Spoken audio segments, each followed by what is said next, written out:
Responsible से लगा के रेडी लगा के कीमत में हाथ नहीं देना बोल दीजिएगा ये क्लोज करके जाएगा। हाँ ये मुश्किल है। ओके अब अब्दुल रहमान नबी है उसको बोलेगा ये क्लोज कर दे भाई।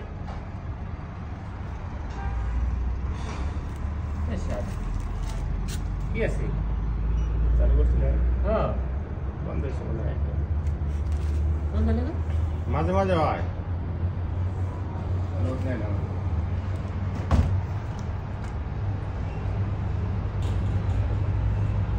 अब्दुल रहमान एक कर देगा मैं एक करेगा तो ट्रांसफर করে দিয়ে দাও। মুক্তার ভাই আমার দুইটা করবার কোন আমি যদি না করি সমস্যা করবেন না তো বাস এই যে বলবেন আছে না কোনো সমস্যা আছে। আমার সমস্যা কি আমার হিনে গেলেও কাম করা লাগবে ওখানে গেলেও কাম করা লাগবে ধরে তো তুই শালা করে দেখতে নাই সমস্যা নেই, কোনো সমস্যা নেই। নাই হবে শালা দেখতে হবে। ও দিন মনে হয় না ঘরে দেখে কি চুরি করে বেড়াইছে নেই শুরু হয়ে রাখাটা শুরু হয় উল্টো পাল্টা কথা বলা যাবে। উল্টা উল্টা কথা কো আমি এটা কাম করে রাখতে আমার জীবন